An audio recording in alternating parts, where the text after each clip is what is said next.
It's showtime. People should not be afraid of their governments. Governments should be afraid of their people.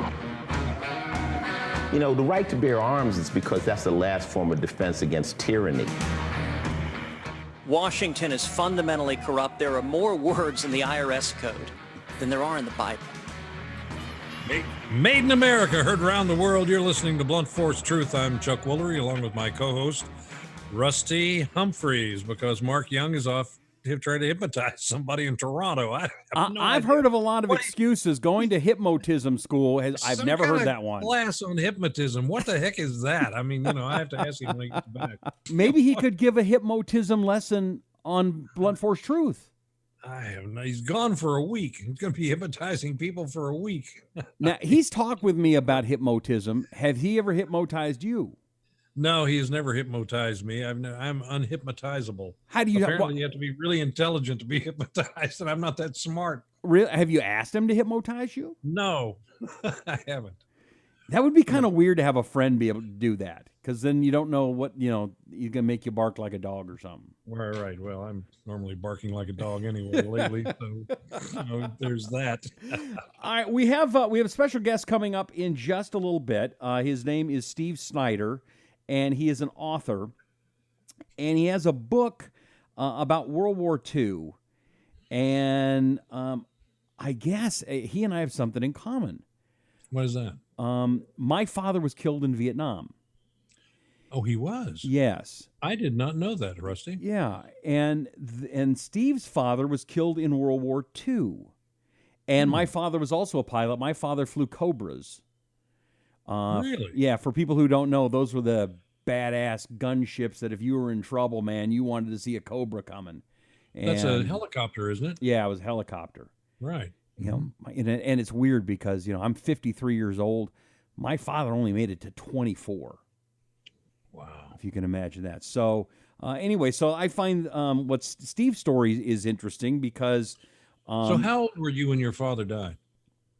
3.5. Oh, so you were just a baby. Oh, yeah. Wow. And you have no memory of him at all? Or? I have very little memory. I have two, actually. One, I remember standing up in a crib, looking outside the window, and him bringing a pop gun, a cork gun, in the house for me. Really? I remember that. I remember he bought me a pony named Trigger. And then I remember the last time I saw him, we drove up to the tarmac of the airport, and he had his uniform on and his duffel bag, and I jumped out of the car and wanted to go with him. I'll be darned. So you have vivid memories of that at 3 years old. And the scariest thing though, my wife passed away a few years ago, and people said, your daughters, they're not going to remember this stuff. It's like, oh really? I was 3.5. My father's funeral, they wouldn't let me go. Some woman stood. We were at my grandmother's house. Some woman stayed there. We planted an orange tree in the backyard so that we would remember it. And I could go almost the entire day. I remember it. So, our brains are weird.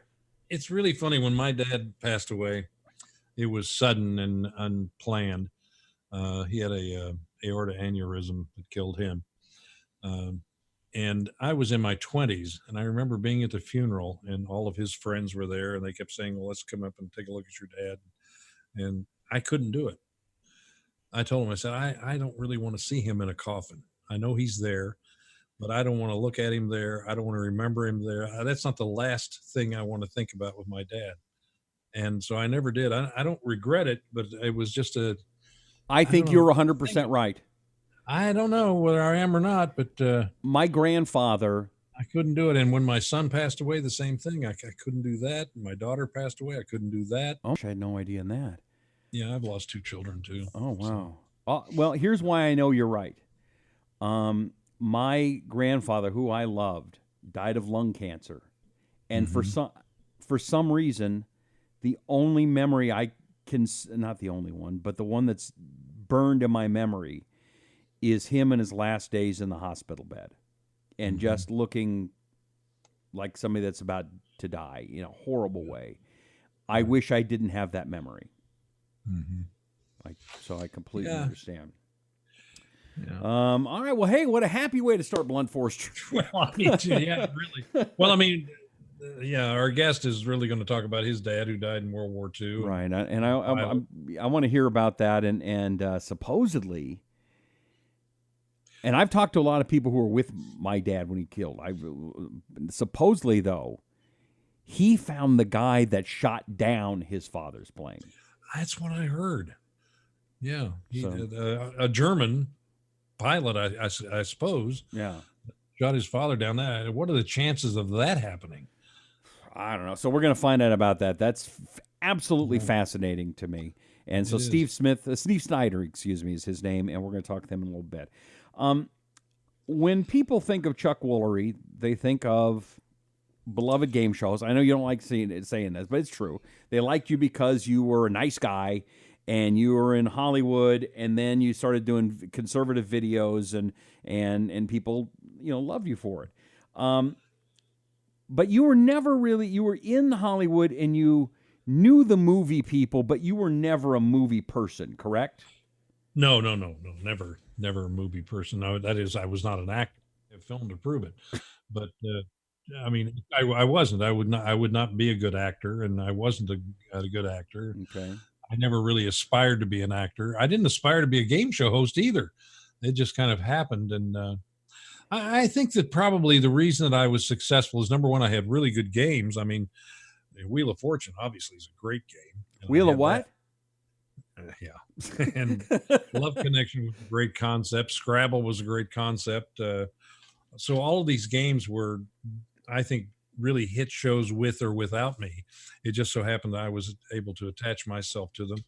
But I think probably as I look back and realize what I did that maybe endeared me to the audience is I always had a good time.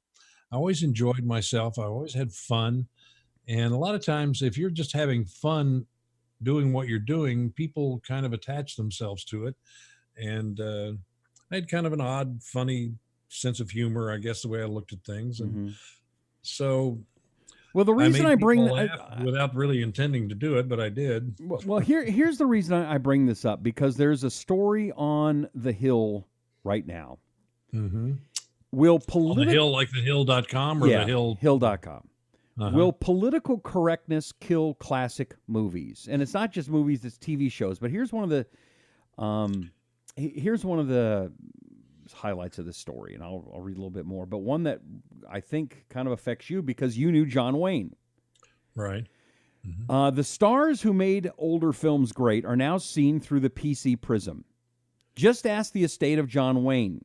The legendary star got pummeled a few months ago, decades after his passing, for a racially insensitive Playboy interview in 1971. Some critics are demanding now that his name be stripped from John Wayne Airport in Orange County, California.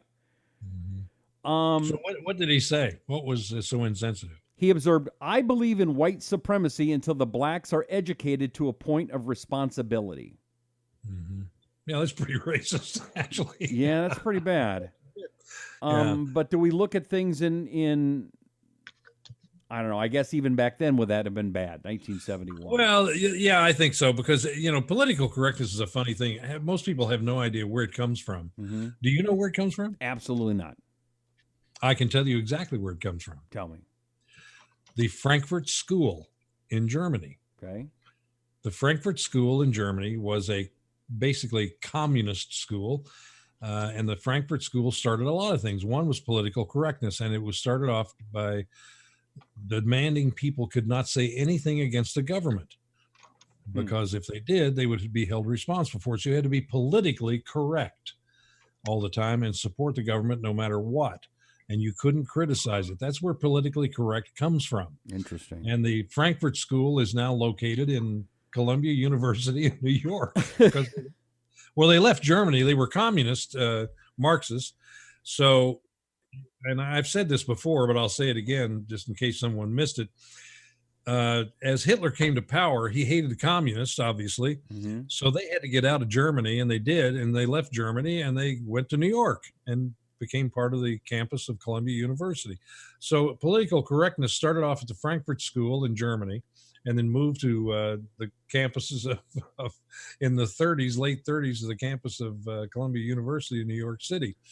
So we come by political correctness legitimately through the left. Wow. And everything it touches, it destroys. It always has, it always will, and that's the way it is. Well, do you say, I mean, John Wayne, again, who was a friend of yours, a dear friend of yours, He I mean, was very close. he very said close he said something that even you just said was kind of a terrible thing to say. Yeah, I probably wouldn't say that. John Wayne had the one thing about Duke was that he had no filter. He would just say what was on his mind, and he felt very comfortable doing that because he knew himself. He probably knew that he didn't think that was racist. He just thought that was real, Right. whether it was racist or not, or even whether it was real or not. It was what he thought. So I'm not making an excuse for him. Right. Just how he was. I mean, it's He was like very plain spoken. you could, I mean, can you imagine? You can say the same thing about white people. I mean, I come from northeastern Kentucky, which is the heart of Appalachia. So there are some really ignorant people who are there. But then, you know, how we describe ignorance is interesting to me. I've known some very book learning people who just didn't have any book learning at all, who were very smart, who were deceivingly, smart. So it just depends on how you calculate that. Well, you take a look at the movies today. I mean, did you see Captain Marvel, the movie? I did not see that. Okay, Captain Marvel, I grew up with, was a man. Now it's a woman. Okay, the Avengers, the big Avengers. And by the way, Captain Marvel is the most powerful of all superheroes now. She can kick anybody's. She beat up the Hulk, no problem. There's one scene, and I don't want to ruin it. If you haven't seen Avengers Endgame, it's been out long enough, so too bad if I'm spoiling something. But at one point, the only people that can save everybody is the group of women. And again, I like women, but I know, but there's this whole false thing going on with perceptions that trying to blur the lines, and they do it successfully, and it's done through culture and media, and it's not helpful. It's just trying to raise people up to think that they can do things that they can't do, literally, legitimately. I mean, women just don't have the physical ability to compete with men. I mean, you look at this guy who won the weightlifting thing. He's a transgender, a guy who became a woman, and so now he lifts all the women. Show me a woman who becomes a man and competes. Right. Well, they can't, so they don't. It's insane. But we live in an insane world. It's upside down, so we just need a little sanity. Is it fixable? Hollywood, are they ever going to come around? I don't know. I have no idea. I mean, Hollywood has been on the left for 100 years. Artists always are on the left, and they consider themselves, artistes.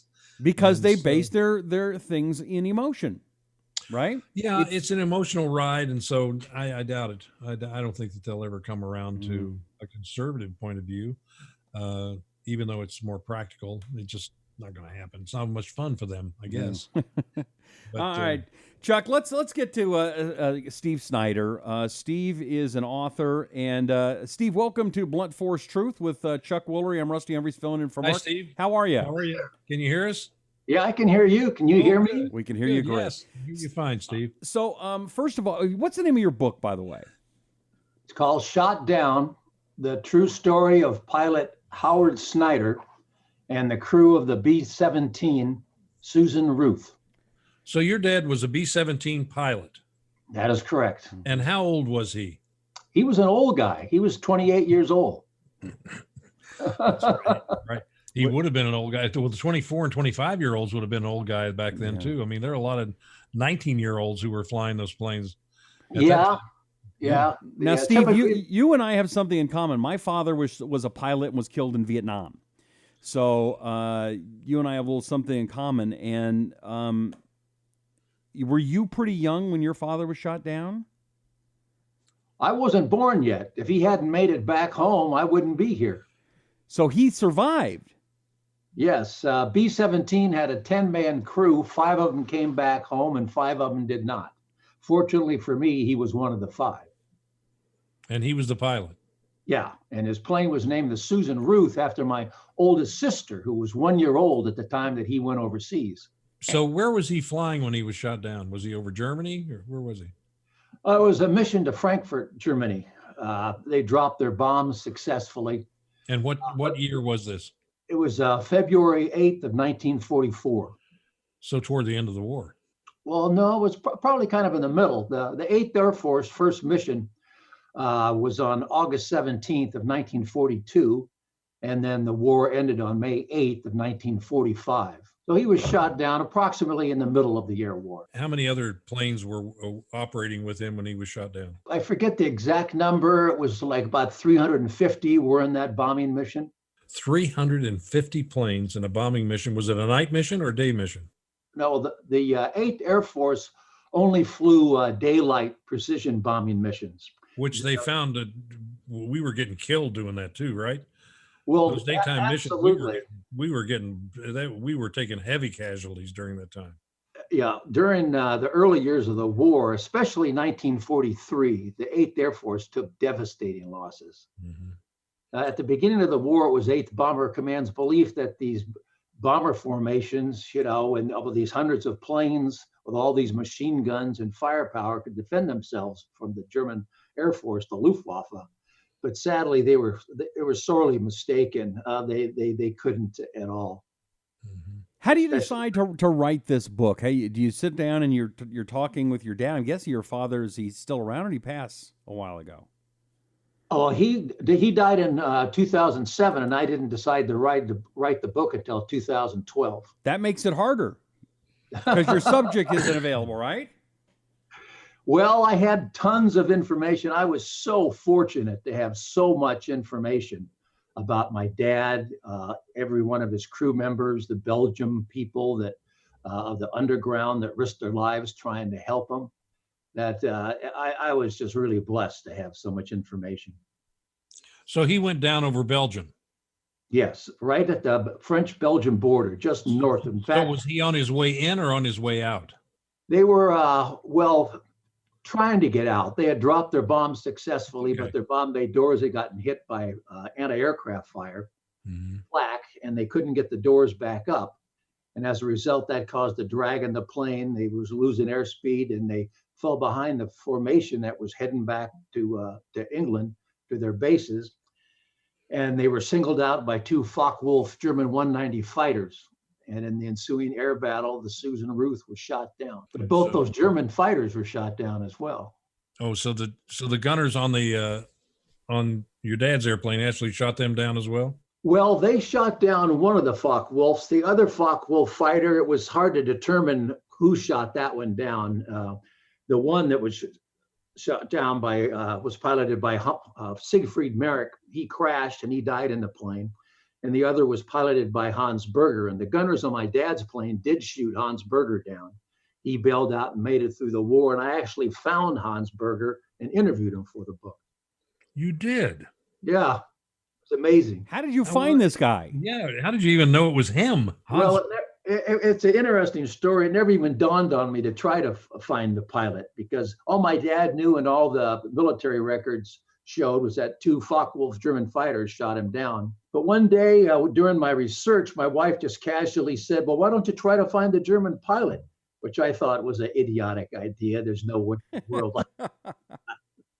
But like a good husband, I did what she told me to do.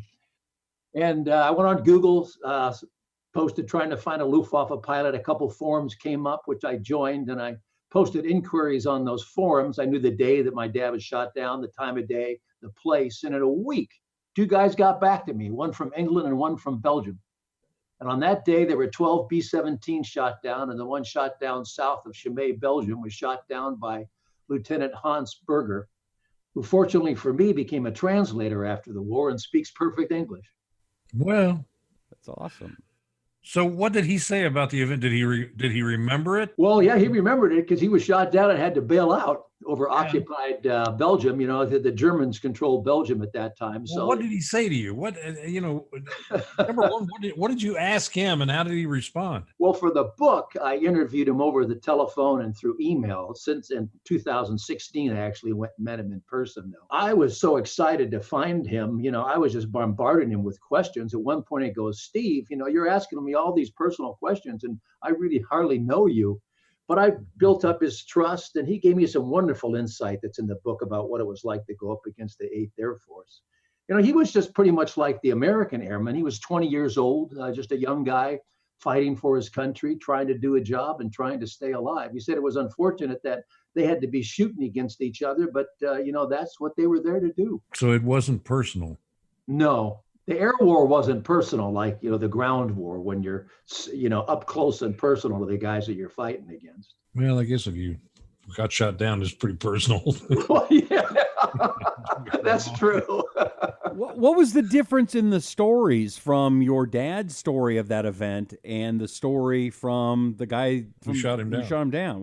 How is that story different? Well, Hans really couldn't remember too many particulars from that day. He remembers, going up and engaging the U.S. bombers and attacking a plane, and then his plane shot down. He bails out. He doesn't remember too many of the details. My dad, on the other hand, after he bailed out, he was missing in action for 7 months, but he evaded capture. Wow. And why he was missing in action, he wrote a diary about his plane being shot down. It's absolutely riveting, and it's in the book. And he goes into unbelievable detail about, going on the mission and the plane being hit and guys bailing out and the cockpit's on fire. And it's I get chills just talking about it. Really? Getting back to Hans, what was his last name? Berger. Hans Berger. How many planes had he shot down prior to engaging your father? Did he know? He obviously was a combat pilot, so he was shooting at something. Yeah, I forget how many planes he had shot down to that point. All total, he shot down 8 planes, so he was an ace. He shot down 7 B-17s and 1 British Spitfire. He himself was shot down 3 times. So he had quite a history as well. Yeah, I was trying to get how he would remember details about a certain battle that he was in that perhaps if there were so many, you might lose perspective on detail anyway. The U.S., the 8th Air Force, they implemented a mission limit in the spring of 1943. At the beginning, there was no mission limits, and the morale started going into the tank. What do you mean mission limits? There were no mission limits. Describe You just flew and flew and flew. And the U.S. airmen, these combat crews, soon realized that they'd never get home. They would either be killed or be shot down and become prisoners of war. So in the spring of 1943, the 8th Air Force implemented a mission limit of 25. If you hit 25 missions, if you went on 25 missions, then you could go back home. Mm-hmm. But even though they implemented that, it was statistically impossible to complete 25 missions in 1943. That's a lot. The average number of missions flown before being shot down was 6. Wow.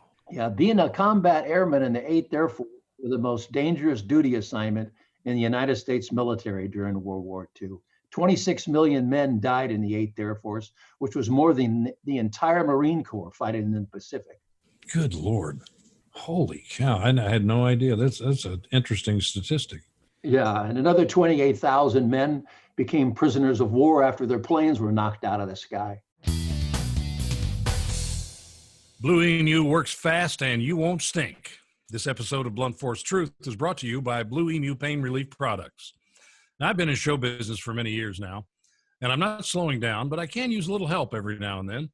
Blue Emu's family of products are made in America and have become a staple in my life. The deep penetrating formula of Blue Emu Original is best for supporting my muscles and joints, and I'm sure you've seen it. It's on the shelf in a blue and white jar. I also use Maximum Arthritis for any arthritic pain and the lidocaine cream for numbing pain relief. Not only do these Blue Emu formulas work great, there's no chill, no burn, and no odor. Blue Emu, it works fast and you won't stink. Available at Walmart, Walgreens, CVS, Amazon, and other fine retailers. The name of the book, by the way, Shot Down, the true story of pilot Howard Snyder and the crew of the B-17 Susan Ruth. Steve Snyder is here with Chuck Woolery. My name is Rusty Evers. You're listening to Blunt Force Truth. No, I'm just curious as to what made you want to write a book about it, and instead of just kind of passing this information on to your family or something like that, but to actually sit down and create a book around your dad and his experiences. What drove you to do that? I've never written a book, but I would imagine it takes a lot of effort and desire, and obviously you want some particular outcome from it. So you want to share it with the world, I suppose. Well, I retired from my career job in 2009, and that's when I had the time to really delve into my dad's war history in more detail. I knew the basics of my dad's World War II history growing up. I knew he was a B-17 pilot. He was stationed in England with the 8th Air Force. He flew bombing missions over Europe, was shot down, but evaded capture. But I just wanted to learn a little more. My parents had kept a lot of material from the war years, and I just wanted to go through that and organize it. And that time I had no intention at all of writing a book.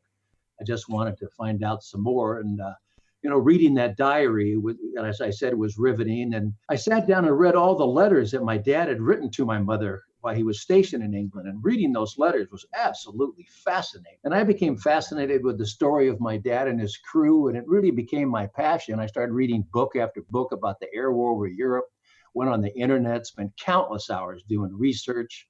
I joined numerous World War II organizations, started going to reunions, listened to veterans tell their stories. And finally, 3 years into my research, I just came to the conclusion that the story of my dad and his crew was so unique and so compelling that people needed to know about it and read about it. So I decided to write a book.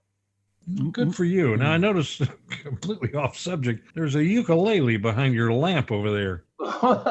You play that? Well, my wife and I are really into the tropics. You'll also see a bunch of tikis there. Well, I know, but you could be into the tropics and just in tropical drinks. You actually have a ukulele. Do you play that ukulele? Well, I used to play it a little bit. And in my yard here, I live in Seal Beach, California, about 40 miles south of LA. I have 75 different species of palm trees growing in the ground. So it looks just like Hawaii. Wow. Okay. Hey, most guys in that era did not like, and even Vietnam guys, they don't like talking about the war. They didn't like talking about the war. Did your dad mind talking with you about this as you were growing up, or was it a taboo subject for him? Well, that's a good question. Like other World War II veterans, like you mentioned, he didn't talk about it much until 1989. That year, a memorial was erected to my dad and his crew in the little village of Macanoise, Belgium, just north of the French border. And my dad and the 3 other crew members that were living at the time went over for the dedication. And there he was reunited with all these Belgian people that hid him from the Germans during the war, saw these homes where he was hidden in, and that brought it all back, and he started talking about it. And then 5 years later, I made my first trip to Belgium. I've been there 5 times. I went with my parents, and that's when it became personal for me because I saw all these places firsthand. Southern Belgium is very rural and all farmland, and really nothing's changed in hundreds of years there. So all these places where he and other members of my crew were hidden and where the events took place, you can see today. So it's pretty why amazing. did they build a memorial to him in that plane? I mean, there were thousands of planes. Why build a memorial to that one? Well, the people in Belgium, also the Netherlands, they're amazing people. To this day, they are still so thankful and so grateful for the Americans coming to rescue them from Nazi oppression and Nazi occupation. They've erected a number of memorials in the area, and they started in the mid-80s. They formed an association called the Belgium American Foundation to honor and remember the American servicemen who liberated their country. And they erected a number of memorials in the area, and on the anniversary dates of those memorials, like February 8th, every February 8th, they have a ceremony at my dad's memorial. And they're wonderful events. The liberation of Belgium was September 2nd, and that's when the big ceremonies are. And I'm going over for that again this September. I've gathered up relatives of 7 of the 10 crew members on my dad's plane, and there's about 30 of us going over for that. That's really special events. They're wonderful people, and they do a great job of educating the younger generation too, to remember and not forget. Yeah, I was wondering how long that lasts because, usually time, it dissipates over a period of time if you don't keep it alive. And it sounds like they're trying to keep the memories of that alive. Well, that's true. World War II happened over 70 years ago, and the memory of that is fading. And that is really why I do what I do. I do lots of speaking, make PowerPoint presentations. I attend air shows all over the United States. In fact, this weekend I'll be in Virginia Beach, Virginia. And it's just our duty to remember the air war over Europe, to honor the men who fought it, and to educate the public about it. I guess my question is, going back to the memorial, what is the importance of that particular flight for the Belgian people? I mean, it was shot down. So why is this one so important that they're going to build a memorial to it? Well, that was a real significant event in that area. Again, it's very rural. They're just little villages and hamlets that are located there. And also, it's very historic because some of the members of, I mentioned earlier that 5 members of my dad's crew came back, but 5 of them did not. 2 of them were killed in the plane when it was attacked. The other 8 bailed out successfully. But 3 of those my dad's crewmen, along with 5 other downed airmen in the area who were hiding in a little hut in the woods, along with 2 Belgian men, they were captured by the Germans and murdered in the woods of Chimay, Belgium. It's really an incredible story. And it was such a significant event, and it affected the people in that village. I probably wouldn't have written the book if it wasn't for 2 Belgian gentlemen, a Dr. Paul Delahaye and Jacques Lelot, who were young boys during the war and greatly affected by it. They saw the atrocities committed by the Nazis firsthand, and later in life they became local historians, and they interviewed all these Belgian people and members of the Belgium underground who hid my dad and other members of the crew about events that took place involving them. And they documented their testimony, and they gave me unbelievably detailed information about events that would have been lost forever without their research. So I owe them a great deal of gratitude. Mm-hmm. And they also provided me with all these pictures. There's over 200 time period photographs in the book, so you can visualize everything that you're talking about. Oh, is that right? They have pictures of your dad and his crew, what was left of his crew there, and things like that? Yeah, many of the pictures are taken by Belgian people during the war, during 1944. Unbelievably one-of-a-kind pictures. Even that is unusual, because I recall, I'm old enough I was born during the war, or just prior to it, and we had no film. I mean, you couldn't take a picture, I guess, in the 40s until maybe 45, 46. There were no film available. And I don't have any pictures of anything because it just wasn't around. It was all military, and no one had cameras. They couldn't. Was it because of rationing, or they didn't have the technology? Yeah, I guess it was. I mean, I'm so young I can't remember, but yeah, the cameras were like an unusual thing to have film and things like that. So, but they apparently had it there. I think most of the pictures that were taken of me and my friends when I was growing up were taken after the war, when we were maybe 7, 8 years old. And, there are pictures because my dad's family, my dad was born in Norfolk, Nebraska. He moved to California with his family when he was 13. But I have all these pictures when he was a kid. He was born taken in the 1920s.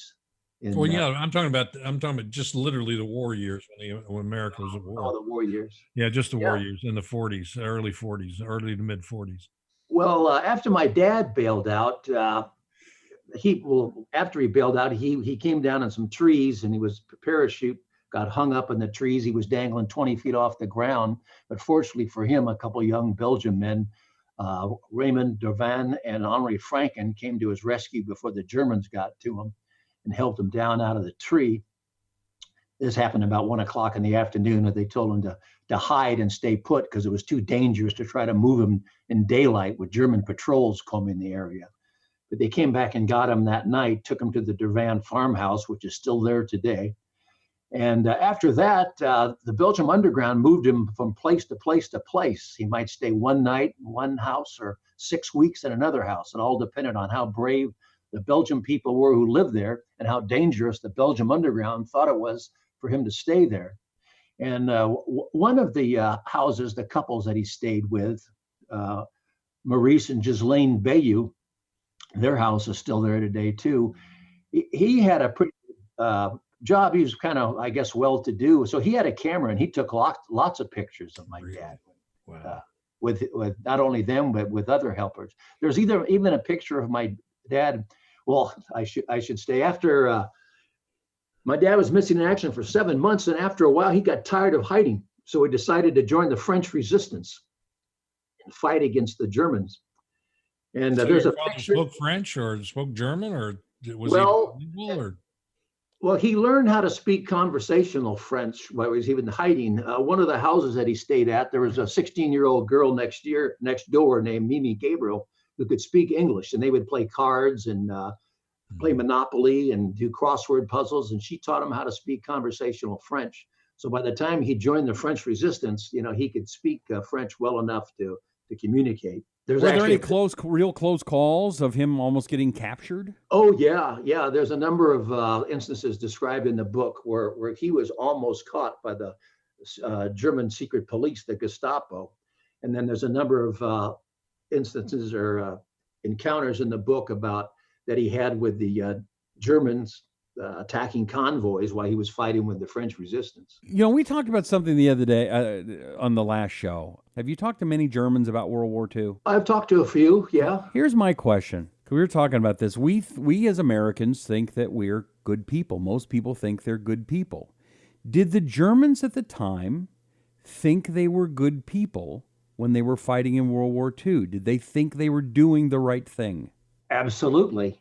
When Hitler first came to power, I mean, he did a lot of positive things for the German people. That Germany was a mess after World War I. The Versailles Treaty is really what caused World War II. Yeah, that was Woodrow Wilson and a bunch of people. Well, it was the French and the British who just wanted to put it to the Germans, and then the Depression came along, and so it was like 35% of the people were out of work. And they had no pride at all. And Hitler came in and he got the economy going. He put everyone back to work. Everyone had enough food to eat. He instilled national pride. So like when Hans Berger was growing up, I mean, Hitler was a really positive influence and a hero to the German people. Little did they know he'd become this monster that he was. Hans Berger, he was fighting, when he went up in that, his German fighter, he was protecting his country and his countrymen being bombed and killed by the Americans bombers coming over. So yeah, he definitely thought he was doing the right thing. He was protecting his homeland. It's different when we look at ideology today, what drives people, what happens to them, and where they're going, what's good for you, what's bad for you. It's so hard to separate unless you really study it. Like, for instance, I mean, the Nazis it was the National Socialist, party. They were socialists. Interestingly enough, they were anti-communist, but communists were also socialists. I mean, it's really, they had so much in common, and yet they hated each other. Oh, they hated each other Just desperately. despised each other. I mean, literally, Hitler ran out every communist he could find in Germany, and they were treated just as badly as Jews or anybody else. Yeah. But, and I don't think a lot of people understand that. And yet they had, interestingly, ideologically, they had a lot in common. Yeah, that's true. And today we look back and think, we see this socialist movement in our country and realize it's really fascist, Marxist, socialist. It's this of the same ilk. It's all the same stuff. It's bad. It's not good. It's anti-American, and yet people are latching on to it. And that's why I get back to, we think we're good people, standing for good things, and yet America is so unique and so different in our Constitution, our Declaration of Independence, our Bill of Rights. It's all about power to the individual, where all of these countries like Nazi Germany and the Russians and everything, it was really all about the government and not individual rights. So we are so completely different. And it's kind of hard to see it through the, perspective of history, to think, how could you possibly think you were right? Yet they did. Yeah. Well, the Nazi propaganda machine was unbelievable. Well, yeah, that's true. Yeah. And they They used a lot of projection, which is what the socialists today use.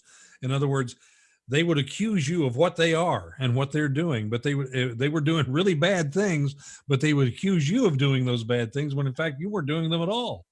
yeah, the propaganda, it really was really brainwashing. Mm-hmm. You know, they did it slowly over a period of time.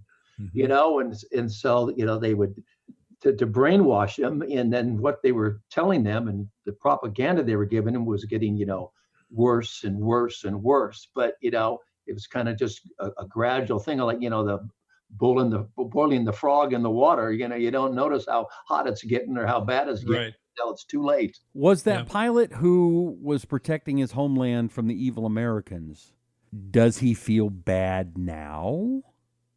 Oh, yes, absolutely. Absolutely. In what way? What did he do wrong? Well, the mask came off, really. He didn't do anything wrong, but when he found out what was going on, you know, during the war, he's stationed he was at different air bases and mostly in occupied Europe. So every day he's fighting the war. He doesn't know what's going on in Germany. Right. You know,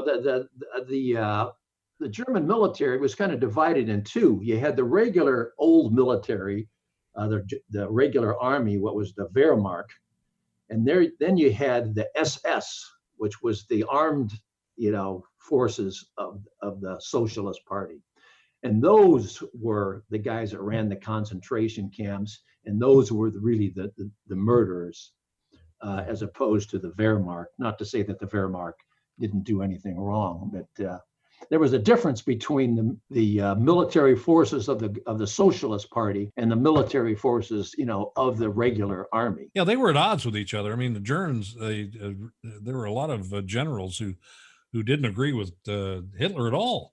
Oh yeah, he was. I forget how many times they tried to assassinate him. Yeah, I mean, there were a number of times they tried to get rid of him, but then anytime they did, Hitler would just have this big purge and just, you know, kill thousands of people. Right. Yeah. Yeah. It's kind of like Hussein in Iraq. If your enemies, you just go around and kill everybody, have a big meeting and kill them all. Drag them out. Yeah. If you disagree, you're gone. Or if they think you might disagree. Steve Snyder's our guest. The name of the book is Shot Down, the true story of pilot Howard Snyder and the crew of the B-17. Susan Ruth, is that right? Yes, Susan Ruth. Susan Ruth. How long is the book? The book's just come out, or has it been out for a while? It's been out for a while. It was released in almost 5 years ago, in August of 2014. Since that time, it's won over 25 book awards. It has a 5-star rating on Amazon, and it's really changed my life. I basically work full time involved in the book. So how can our readers find it if they want to, or our listeners, how can they find the book if they would like to have it? Well, most people get it on Amazon. Over 50% of all the books purchased are purchased on Amazon. It's available as a hardback, also a paperback, in all ebook formats, Kindle. It's available as an audio book. If anyone wants a signed copy of my book, they can go on my website, which is Steve Snyder, SNYDER, author.com, SteveSnyderAuthor.com, and then the homepage. You can order a signed autographed copy. And there's lots of information about not only my book, but about the 8th Air Force and the air war over Europe on my website. So, Steve, are you still in Seal Beach, California? Yeah. Is that where you live? Yeah. And you've lived there how long? Well, I was born in Pasadena, California, and then graduated from UCLA, and then moved down to Seal Beach after a couple of years after I graduated. I've lived here since 1972. It's a pretty area of California. I know it well. I do. Yeah, it's nicknamed Mayberry by the Sea. It's a quiet little place. Yeah, it is. It is. Well, we're happy to have you on the show. Thank you for sharing your experience with your dad as a World War II pilot. And I wish you all the best with your book. And if, again, our listeners want to buy your book, they can go on Amazon, pick it up, And is there anything else that you'd like to leave us with before we say goodbye? Yeah, just one maybe closing comments. There was no other event in history that affected more people than World War II. 60 million people died, millions more were wounded, millions more were left homeless and displaced. It changed the course of the world and America forever. And the brave young men who fought and died for freedom are without doubt the greatest generation, and their sacrifice must never be forgotten. Well, thank you for that. You're absolutely right. Thank you. Thank you, Steve. Well, thank Appreciate you. I having you really on the enjoyed show. it. Anything we can do to help, let us know. We'll put you on our board and make sure that people can find everything they need to know about your book through our, what is that called, Rusty? Bluntforcetruth.com. Yeah, right? bluntforcetruth.com. I just want to hear him say it one more time. Thanks, Steve. All right, thank you, Steve. buddy. All right, bye-bye. Okay, all right, thanks again. so Bye-bye. we do want to remind everybody, go to bluntforcetruth.com. You can get the swag and the T-shirt and the bumper stickers and the coffee mugs and all the cool Chuck Woolery stuff. Yeah, right. We need more Chuck Woolery stuff, I think. I know. Again, thank you our guest for being on the show today. Thanks everybody for listening, and we'll see you next time on Blunt Force Truth.